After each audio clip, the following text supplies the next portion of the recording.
I am gonna pull up we're gonna start with the PTO demo. So I'm gonna go ahead and show that, and then we can dive into any discussion and questions. And PTOs are power takeoffs in agriculture. I know at Farm Fest, a lot of times we get pay time off as a question, which is also PTO, but we're talking about power takeoffs today.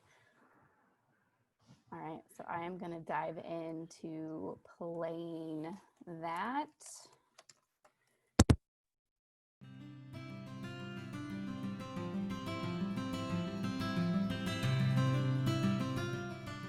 I'm Emily Krakelberg, Extension Educator in Farm Safety and Health with University of Minnesota Extension. Today, we're going to be demonstrating and discussing PTO safety. PTOs, or power takeoffs, are an incredibly useful tool for hooking up tractors to implements. However, they are also one of the biggest dangers on the farm. So today, we'll review the parts of the PTO and how to practice safety while a PTO is hooked up.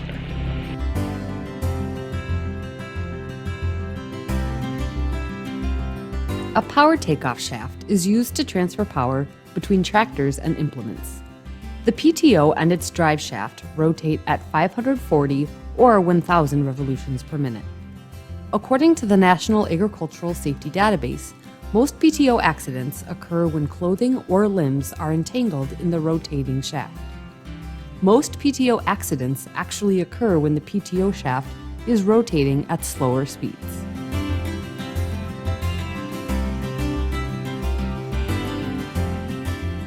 The PTO shaft is comprised of three main parts: the driveline, the telescoping shaft, and the universal joints. The driveline guard is also comprised of three major parts: the bearing, the tube, and the bell. Now, when applying a guard to a driveline, you start by putting on the bearing, which is going to fit at the top by the universal joints. The purpose of the bearing is to help hold the other two parts in place. Next, you apply the tube, and the tubes are also telescoping, so it's important to make sure you are putting the correct tube on the correct shaft. Now, the tubes will be locked into place by the bearings up at the top. Finally, you put on the bells, and the bells will lock into place with tabs on the outside of the bearing. It's important to make sure the bells are properly attached, otherwise the shaft could rotate while you're using the equipment.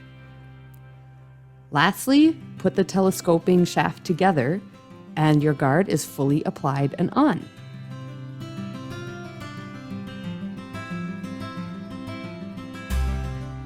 As I mentioned before, entanglement is the most common type of PTO accident. One way to prevent entanglement is to tie up long hair and put a hat on.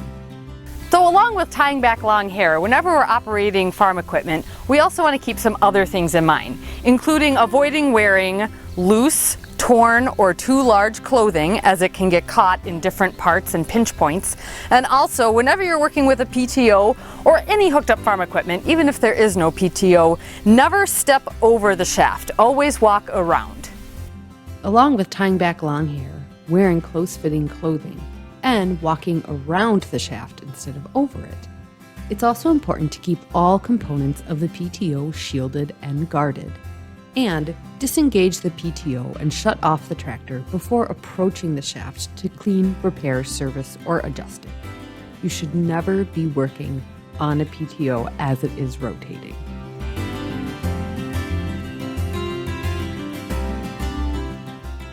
No matter how fast you are, the PTO is faster.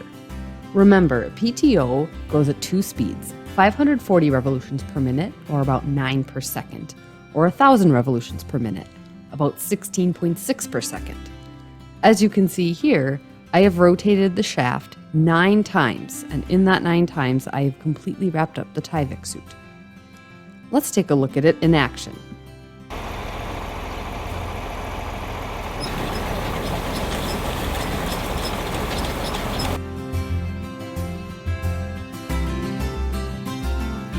This is my dad, Dale, and my brother, Jake, and they are a big reason that I do this farm safety work, actually.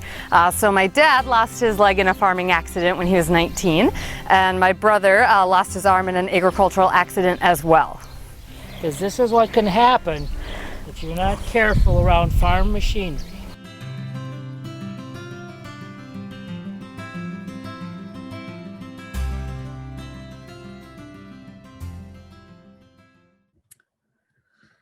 I think that video does a great job kicking us off today. And Emily, we always appreciate, your personal story, and we'll hear more about that later on in the demo. But, one question I do have up front is, Mike, I would love to hear from you. Why is farm safety something that, you've put so much effort into through your extension work? Yeah, absolutely, Megan. That's a really good question. So for those of you who don't know me, I am a local ag extension educator down in the southeast corner of the state. So I cover both Fillmore and Houston counties. And when I moved into this position about 5 years ago, there was a long tradition of doing farm safety work down here, everything from youth tractor safety work, but especially a very large 4th grade farm safety day. And as a part of that 4th grade farm safety day, they did this type of presentation where they actually ran that dummy through the PTO like that and had a good conversation with the kids. And then we kind of brought that together with the tractor safety stuff. So growing up on a farm, yes, I had a lot of this, material presented to me, but also the population that I work for down here in the southeast corner of the state really values this type of education, which is one of the reasons I put so much work into it.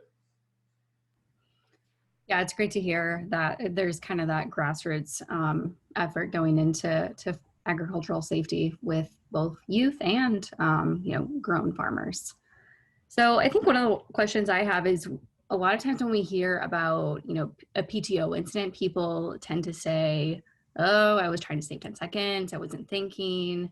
Do either of you want to talk a little bit about, is that something that, you're hearing a lot, and what are some of the key mistakes that are happening? I think a lot of them got mentioned, but I'd love to hear from both of you.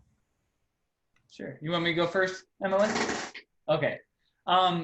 No, that is a very common thing for accidents in general, right? We tend to try to cut corners, save 10 seconds when, like Emily said in the video, walking around the tractor instead of stepping over something, right?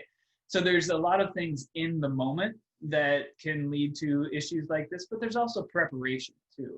In that video, Emily broke down and then put the guard back on. It's not something that's very difficult. It doesn't take a whole lot of time. And you know what? It's a really good activity for during the winter when you're not doing anything else. Take a little time out of your day, check all the PTO guards that you have across the farm. And if you need to replace them, replace them. A little bit of preparation like that can go a long way for safety later.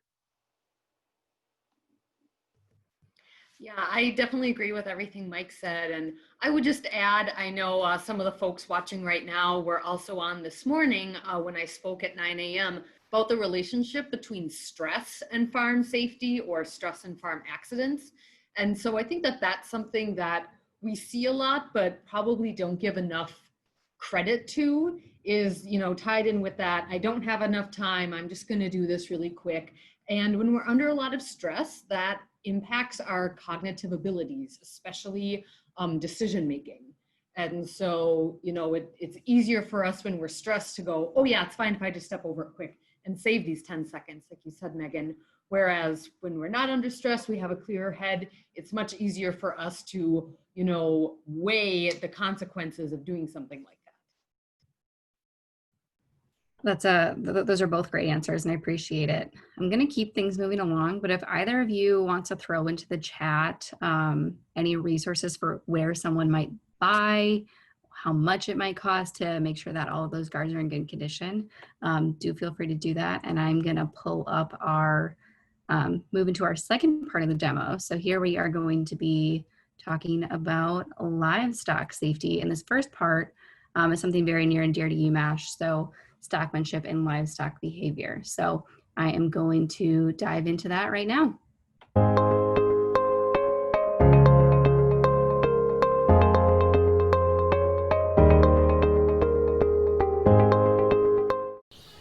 Welcome to this 3-part video series about animal handling and livestock behavior. I'm Catherine Getke. And I'm Michaela Simcoe, and we're with University of Minnesota Extension. Working with animals on the farm is often a fun and rewarding task in which youth are able to gain responsibility, confidence, and animal handling skills. However, it can also be dangerous. In fact, 1 in every 5 farm injuries are directly linked to livestock. Farm animals have their own patterns of movement and behavior. This video will be focusing specifically on sheep, dairy, and beef cattle behavior. While working with these animals, understanding and recognizing their behavior is key to the safety of both people and livestock on the farm. This video will be focusing on understanding animal behavior, practicing good stockmanship, and preventing harm by avoiding hazards. We don't always know what animals are thinking, but we have a pretty good idea based on their normal behaviors. Our goal is to prepare you to work with livestock in a safe and efficient manner. To ensure safety for people and animals on the farm, it is important to practice good stockmanship. But first, what is stockmanship? Stockmanship is a way of minimizing stress on animals by considering their natural behaviors and practicing safe and efficient handling techniques. Understanding livestock behavior is another key part of keeping livestock and people safe on the farm. Livestock like to have a routine and may become stressed if their normal routine changes. Livestock also have strong herding instincts, so they are more comfortable when they are around other animals. They typically will have unpredictable and sometimes dangerous behavior if separated from their herd. Cattle and sheep will want to see you at all times. They will often turn their head or bodies to keep you in their sight. Walking within an animal's vision range while approaching them is practicing good stockmanship. So it is unsafe to approach livestock from behind, as this is a blind spot and they may be startled. Animals and people can work together safely as long as people understand normal livestock behaviors, including the fight or flight response.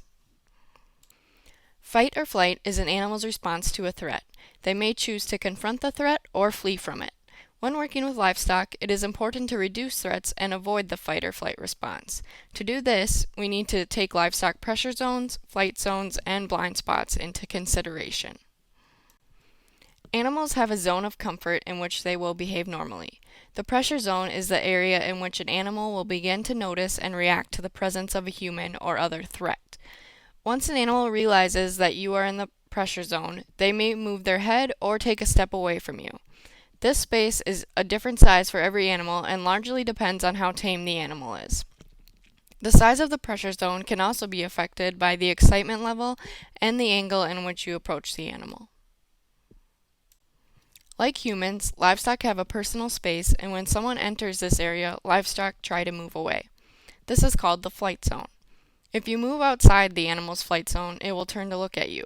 This space is closer to the animal than the pressure zone and can also vary in size among animals. The blind spot is the area directly behind an animal, between the ears. Animals cannot see you when you are in this area, so approaching animals from the blind spot will likely startle them and cause a fight or flight response, putting both the person and the animal in danger. It is recommended to approach livestock at an angle in which they can see you coming to avoid a fight or flight response. The fight or flight response is a pattern of behavior that is instinctive to livestock, which is why it is so important to take pressure zones, flight zones, and blind spots into account when working with these animals. Please join us for our next segment about recognizing hazards and safely moving livestock.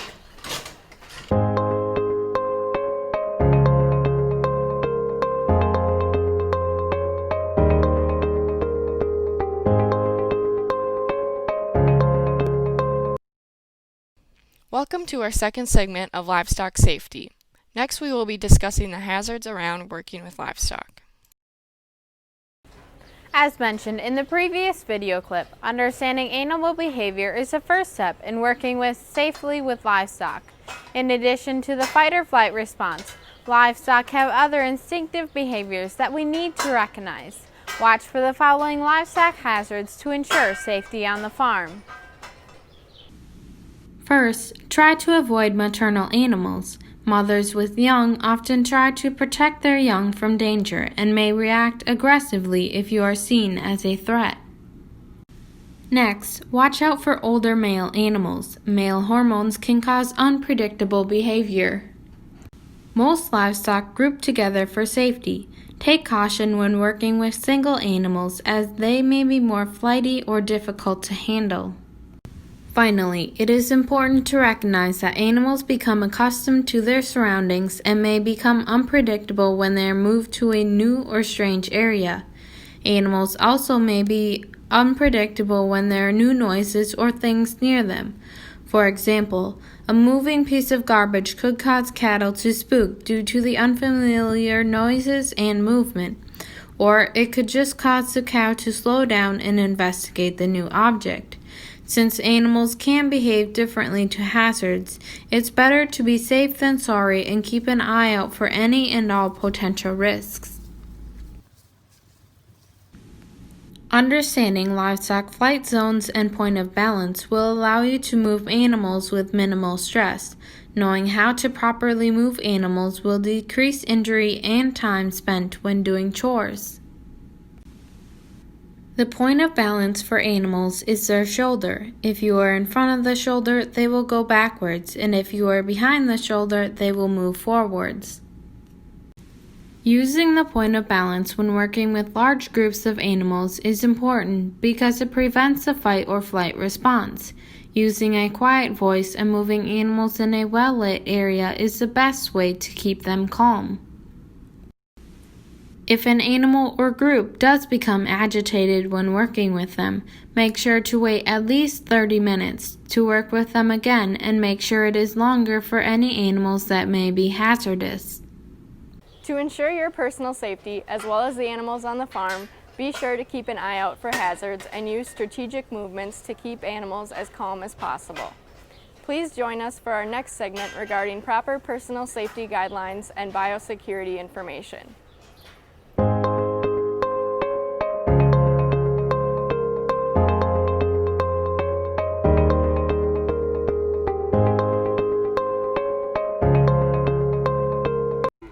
Welcome to the final section of the Livestock Safety video series. This segment will discuss ways to keep yourself and your farm safe. Since working with animals can be a risky chore, it requires proper attire and tasks to ensure you stay as safe as possible. Youth who are at least 10 years of age can begin feeding hay or grain to livestock, feeding milk to calves, and working with small animals such as poultry. Youth 12 and older can begin working with larger animals.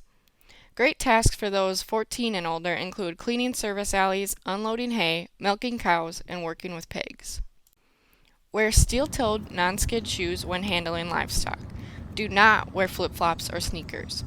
Avoid loose clothing and clothes with strings. Tie back long hair to avoid getting it caught in anything. Wearing the right clothing is also a large component of biosecurity, which is one way we keep our animals healthy. Biosecurity is the measures taken to prevent the entry and spread of off-farm pests and disease. All farms should have a biosecurity plan regardless of their size or type of livestock housed. New animals should be separated from others for at least 2 weeks and inspected for disease before entering your herd. Fair animals should also be isolated from the rest of the herd after returning from the fair to prevent the spread of disease. It is important to have a line of separation, particularly for swine and poultry facilities. Having clean clothes and boots is important whenever you enter a new facility. Animals should always be kept clean and free of disease. Feed should be stored without risk of water damage or rodent contamination. For more information on biosecurity and animal health, visit the University of Minnesota Extension website. In this video, we have explored the different facets of animal handling to be more aware of how to care for and work with animals. We also learned how to keep ourselves safe and our animals healthy.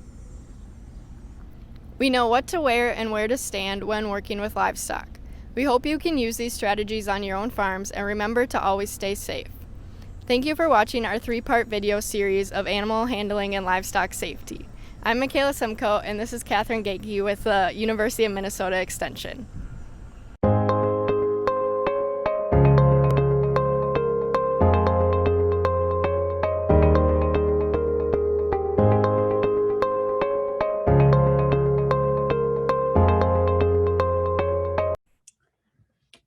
Fantastic. Thank you, University of Minnesota Extension, for each of those 3 videos. If anybody has questions, feel free to pop them into the Q&A. But I'll start with one. I know I think it was the second video, there was the graph breaking down what ages to start different tasks with kids. And I think that's a really important message because kids can seem really wise really quick. So maybe talk a little bit about knowing when to start talking to your kids about, various tasks on the farm and health and safety, and what navigating those conversations might look like for parents. Yeah, and I know that when it comes to children working on the farm, that's always a little bit of a difficult subject. There's a lot of gray area there. There are some things, like for example, the Youth Tractor Safety Certification required by law from the Department of Labor for 14 and 15-year-olds working on a non-family farm, that they need to actually be certified to operate a tractor. But for other things like working with animals or helping with other types of chores, like I said, there's more gray area there. And 2, there are other things to take into account, besides just age, but the size of the child. If they are going to be operating some other, lower powered machinery or machinery on their own farm, can they reach the pedals? Can they reach the clutch? Those types of things. What's their maturity level? Do they have good critical thinking skills? Can they think through scenarios and make the right decision? So some of those things are kind of up to the parent and their call, but there is a great resource out there. I believe it's from our friends at Marshfield Clinic / National Farm Medicine Center, cultivatesafety.org, where they have all these lists of tasks and you can go through with a questionnaire to figure out if that task is appropriate for your child. And again, it takes into account not just age, but maturity, cognitive function, physical capabilities, those types of things. So that is a resource that I would really recommend parents especially check out.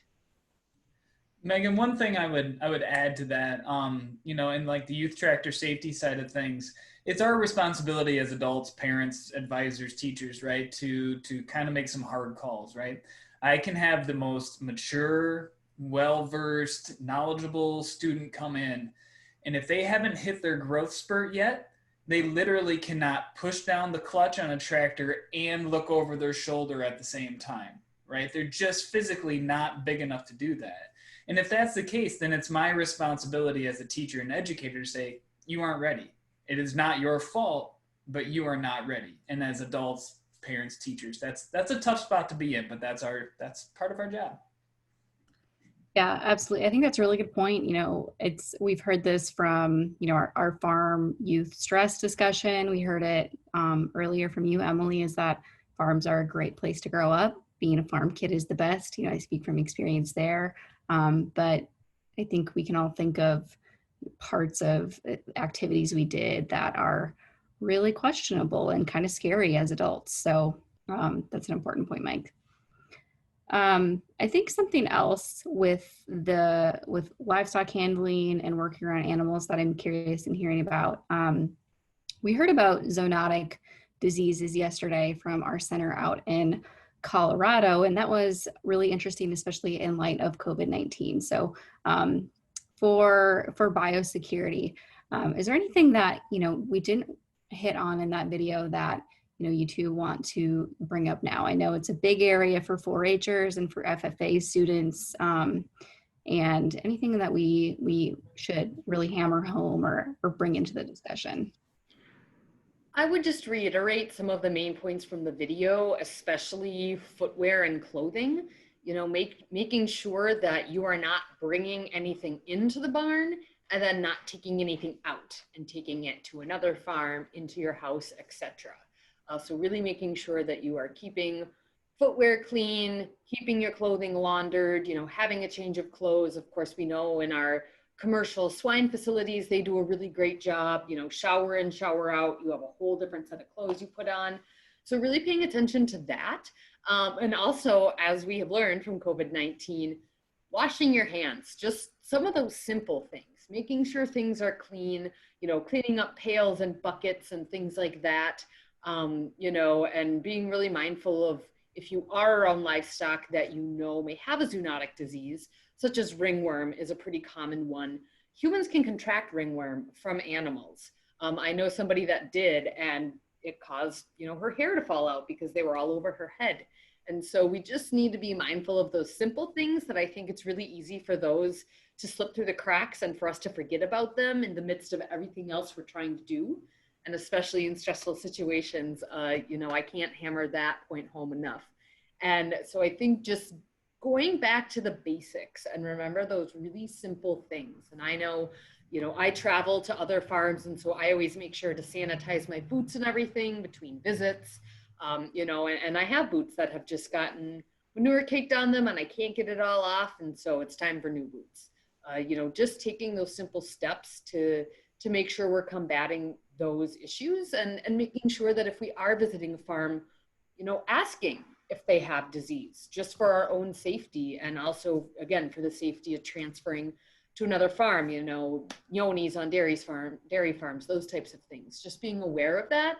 And asking producers about that. And if you're a producer visiting another farm, asking about that or letting people know and letting them know what precautions you're taking to prevent spread of that. Yeah, that's a great point.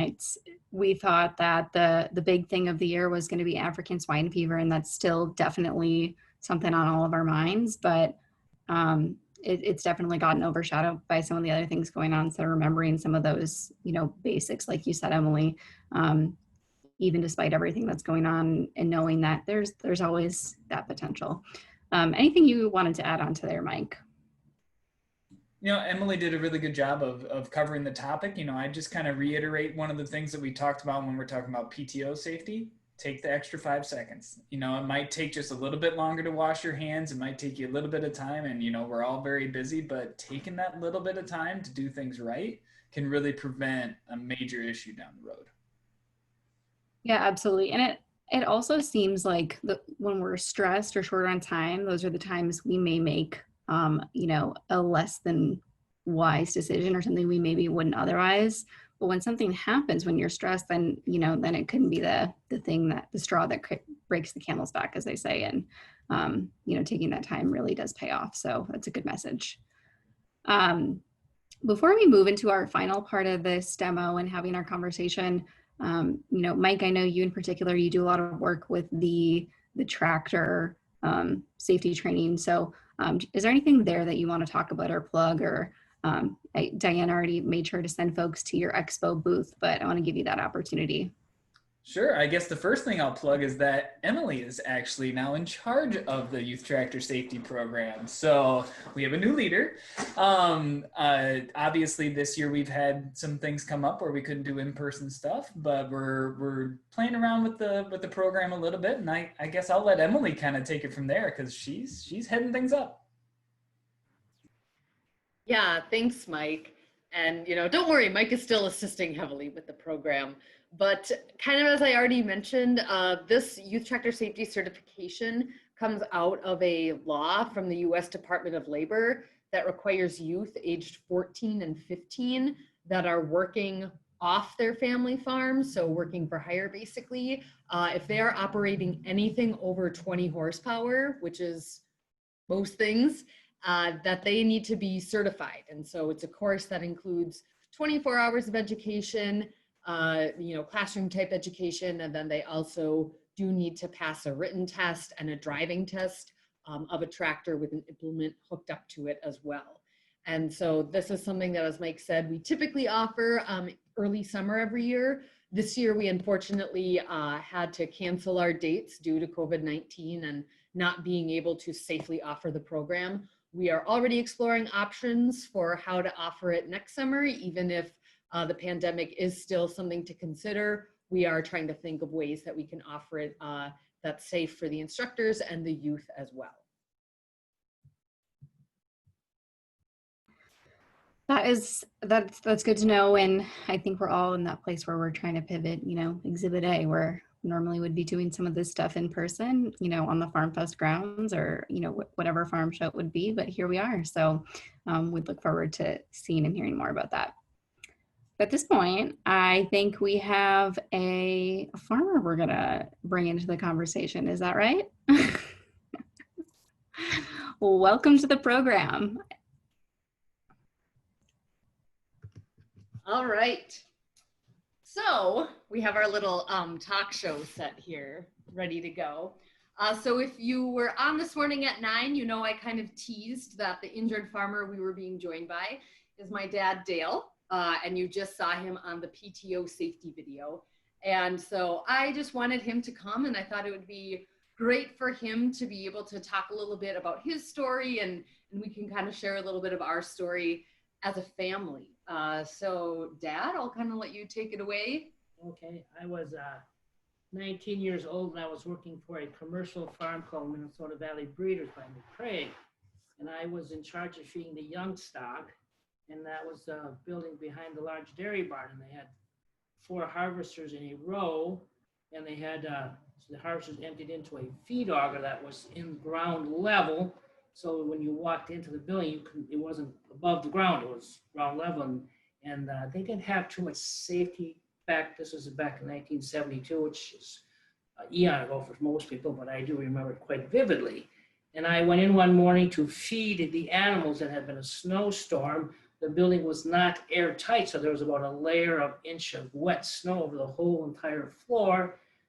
And so, and at that time, all they did was move steel plates back and forth over the auger trough. There were no hoppers, there were no guards at that time. It was just simply moving plates. And I had 2 of the silos already running into the auger to the feed bunk outside, and I was to the very last silo that was furthest away from where the feed bunk was, and the door was kind of froze shut because of the snow blowing in. And when I walked up to the silo, I realized I couldn't tell where the auger was because the snow had not fallen in. I wasn't really in a hurry. I just thought, well, I will pretty much know where that auger is. I'll just kind of step closer to the silo to try to get my fingers to pull open that door. And when I stepped across to get close to the door, the snow did fall in, and I could just feel the auger, which isn't moving particularly fast, tick my heel. I thought, oh, I better move my foot because that's just not a good thing. But by the time I could respond to that, the next auger came, and it kind of took my foot into the auger, and that fell into the trough. At that point, I knew I was not in good shape because it was, probably a fraction of a second. The next thing I knew, my leg was into the auger, and I was moving along with the feed as I was going. The steel plates were hitting my waist, and they were kind of going to the side as I went down. As that auger went, it kept dragging me in further and further. And even though it's been years ago since it's happened, the memory is extremely vivid in my head. And I know when I got to my knee, it still didn't hurt. There's obviously enough room between the flights of the auger for my foot to fit in. But then when I got from my knee up to approximately my groin area, it tore all my skin off my leg. And it was like very, very painful. I know at that point I was very frightened. My life was flashing before me. I thought this is the end because there was nowhere else place for me to go. So I kept going down there, and then I got to the end, and not going to detail, like the auger, which is physically impossible, came out of the trough, kind of was running in midair, and I kind of pulled my leg out and dropped back in. And as soon as I got out of that auger, I just thought to myself, I'm a statistic. I know I can't feel my foot. I can't move my foot. I was in a great deal of pain. So it happened really quick. I'm not going to more detail about that because it's a whole another story, but it changed my life at that point. I was in the hospital for several months. They tried to save my leg because I was 19 at the time, but they weren't able to do it because there just wasn't the surgery, and there was just between my knee and my point of injury where it ended, I have about 6 inches of my leg left, and there was just not enough left to do it. In fact, when I put my leg on, the skin is by my groin area is actually my knee skin, because that's where they kind of had to fold up the skin to close up that. But that changed my life at that time. after I got out of the hospital, in the hospital I knew I was sick, but everybody was sick in the hospital. When I went home to the farm after 2 months, I was very depressed because I thought, oh my, I'm the only one that doesn't have a leg here right now. So for quite some time, I just kind of was not doing very well. I got rehabbed with a leg.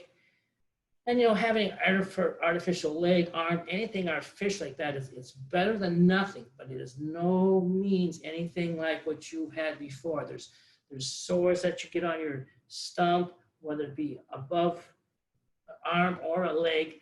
There's phantom pains, which I had to deal with quite a bit because of the traumatic nature of my injury. It wasn't that physicians could pick where the leg was going to be cut off. They just decided we have to patch this kid up as best we can. And so then, but had to change the way I did things. I was told I probably couldn't be a farmer anymore, and that just about probably was the worst thing. And I know after several months of being home, I just decided that I had to do something because I wasn't going to let this wooden leg take over my life forever. So one morning, I know I got up. My parents were out in the barn milking our cows.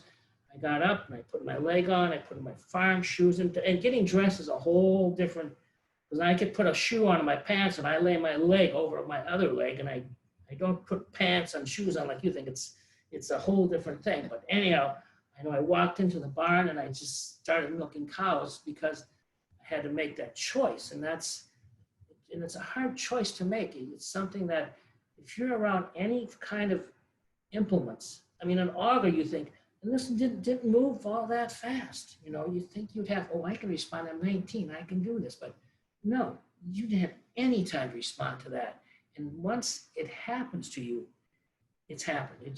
There's nothing you can do to change it. All you can do is try to move forward with what you have and do the best you can, but it changes your life forever. It's never going to change. And then you have to adapt how you do things. Because I pretty much went back to doing what I did, but it's always different. Because my left leg, which is the leg that didn't get amputated, that does all the work. That takes me upstairs, takes me downstairs, up ladders, down ladders. I'm climbing into a tractor. The left leg does all the work. The right leg just simply keeps me from going backwards as I'm doing something. And that's basically what it is. But you adapt to it, but it's a hard thing. And I mean, sometimes at the end of the day, when I take my leg off, it's like, oh my God, I'm glad to take this thing off. It's like wearing an uncomfortable shoe. So there's all of these things that until you actually experience it, you just don't know all the things that can come about because of that change in your physical abilities. And when I've talked to Emily up at Stearns County in person to kids taking these safety courses, and I always say, really have to think. I wasn't in a hurry. I was just simply doing my work. That was, had there been any kind of guard there, had there been any kind of a hopper there, I always say before my blood was dry, I think they made some changes there, but it's always something has to happen for some changes to come about. And once it's happened, you're there, So and like when I drive a car, I have my left leg, so every time I get in the car, I always have to put a little extra pedal onto the gas so I can drive a vehicle. Driving tractors wasn't so bad. The left leg is the clutch, which is the most important one to have. At first, I used to put handbrakes on the tractor. I don't do that so much anymore because as time went on, I just got to be adapted to using my right leg on the brakes. And just even like when I was milking the cows, it takes me longer to do things. And when I'm doing an activity, whether it's walking or I'm baling, I pile bales in the barn a lot. I couldn't pile bales in the wagon because my balance was just too poor. When the wagon would be bouncing, my balance is okay, but it's not good. I probably fall down on the farm. I probably fall down every day. I just trip on uneven ground, slippery surfaces.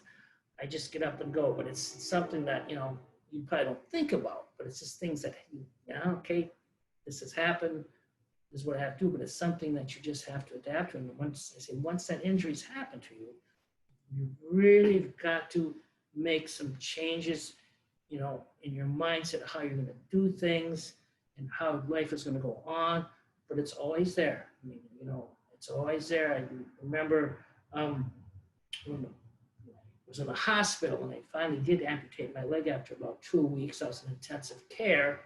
And I personally was like, it stunk. They tried to save it. It smelled like a decaying body. And when they cut it off, I went back to intensive care and I woke up from my anesthesia and all. And there was like 2 or 3 nurses by this bed when I kind of woke up, looking at me. And I thought, you know, and I remember I pulled up the sheets and I looked down at my leg, which was left of it. And I said, you know, it's short, but it's good. You know, see, that's kind of what you have to do.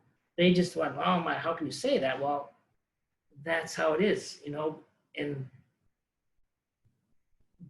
but it's always there. It's like, I don't know how to say it. It's, you know, it's like, it isn't like I'm going to get up someday and my leg will be there. So you just have to do that. And say farm accidents, when they happen, you have to be really careful not to have anything happen. And it can happen so quickly. Like I was there when they did that dummy in the PTO shaft. That tractor was idling. That PTO shaft is probably running a third of what would be running if that machine, excuse me, would have been doing its job. But if it had been running full speed, that would have been 3 times as fast. And I just want to point out that that was just running slow. And then you think, well, I can react. And you can't. It happens too fast. So something I want to ask you about, Dad, and if you were on this morning, you remember me talking about not only my dad, but my brother as well, and you saw him on the PTO video. He was in an accident, not a farm accident, but an agricultural accident. He works at a cheese plant, and he was injured there in October of 2016. So we're coming up on his 4-year anniversary. And he lost his arm. And you know, I shared this morning about the stress that put on our entire family as a unit and the way it impacted our health, the way it impacted how the farm ran temporarily. And I just wondered, Dad, if you could talk a little bit about what that was like from your perspective. Oh, Jake? Yeah. Oh, I was in bed yet. I got a call from the cheese plant, from the manager. He said, you know, Jake's been in an accident.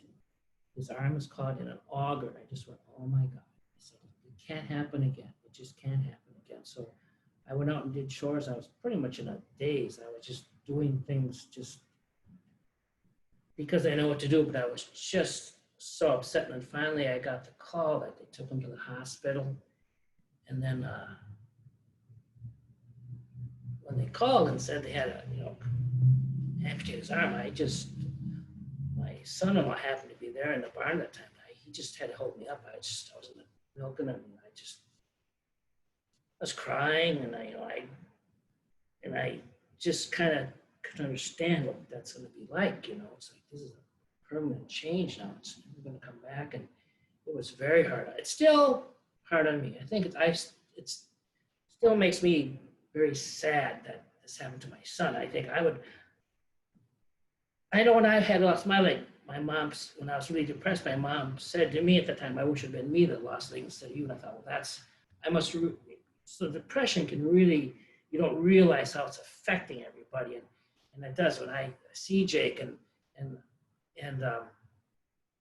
he's trying to do some activities, and this may sound kind of harsh, but I know when I lost my leg, I always said I'd rather lose a leg than an arm, because your hands do so much, and it's so much more difficult for him to do some things.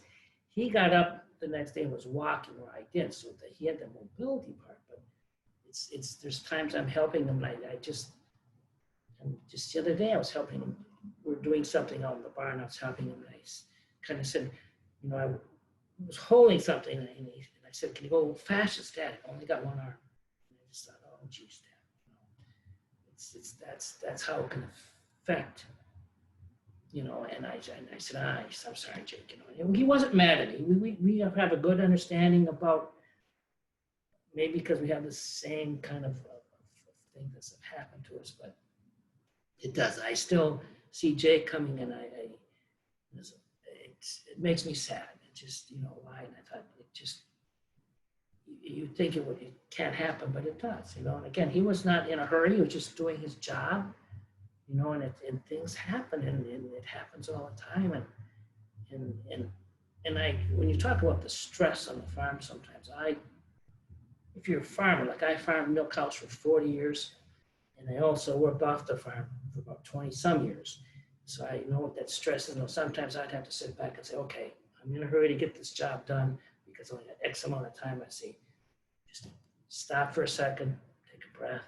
And probably because I had that leg, I thought, well, you know, I'm going to slow down because I just don't want anything more to happen. So it does affect you forever. And it's, yes, when Jake lost his arm, I was just, and that still bothers me. I just feel bad for him. I just, you know, he's done really well, you know, adapting to it, I think, but you have to, but it's still, it's hard.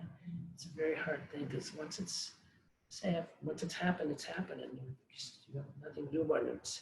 And it happens quick. It just happens so fast that you just don't realize how quickly your life can change. You know, I wasn't killed, but in about 10 seconds, you know, I went from having 2 legs to having 1 leg. You know, and it happens that fast. You wake up one day, you're okay, and then seconds later, you're not. It's different. And you always have to think about that when you're on any kind of machinery. I don't care if it's just a lawnmower. I don't care if it's just some little piece of machinery you don't think has power. It does have power. It's got more power than you think it does. Even if it's just a little 10-horse motor, it's got power that can wrap you up in something before you even time to think about it. So it isn't the size all the time. It's just anything that has a motor, electric belts going around. I know when I was younger, my neighbor, I was very small. We were picking corn. We had this little elevator taking corn up to the corn crib, and there was just a little motor on there. And my neighbor, who was old, got his foot caught in the chain. It went around this pulley. It just took a second to do it, and he broke his leg. It wasn't terrible, but I know he had to put a big plastic bag over his cast. Back then, people had to clean out the barn by hand. This is back in the 60s. But you know how hard it was for him that winter. He did his chores, but it was just hard. And after that, he always had a pain in his leg because of the fracture. That was just, you know, that was a very slow moving thing. But still, because I saw him just kind of looked over, and I thought, gee, that's not going to hurt him too much. But it did. So it doesn't take much of a machine, even moving slow, to injury. And you may not lose something, but if you break something, it's always going to be down the road. You'll be aware of that. So safety is always keep those shields in place, turn the machine off, stay back. And if you feel you're in an unsafe condition at some place where you're working, you just don't feel like this is right, back away from it. Don't think, well, I'm supposed to do this. If you don't feel safe, don't do it. Tell the person you work for, I don't feel this is a safe place to be.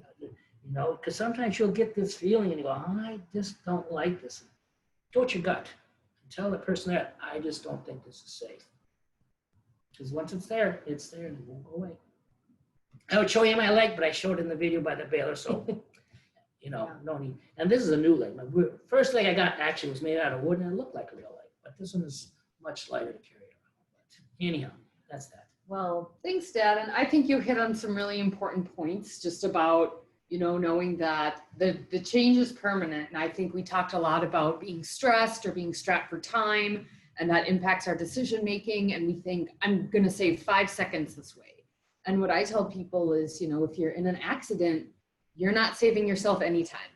You know, hospitalization for several weeks, those kinds of things. And even Jake, his accident was on a Tuesday. He was thankfully out of the hospital by Friday, but it still took time, and it's still taking time for him to adjust. And, you know, for our whole family, I think we're still learning to adjust. And like you said, I don't think you ever stop learning to adjust. No, you get those times you get frustrated, whether it be walking up a hill, or for Jake, I'm sure it's doing some things mechanically. So it's always there.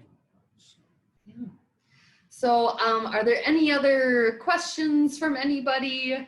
You know, you can drop them in the Q&A box, and I think Megan's keeping an eye on that.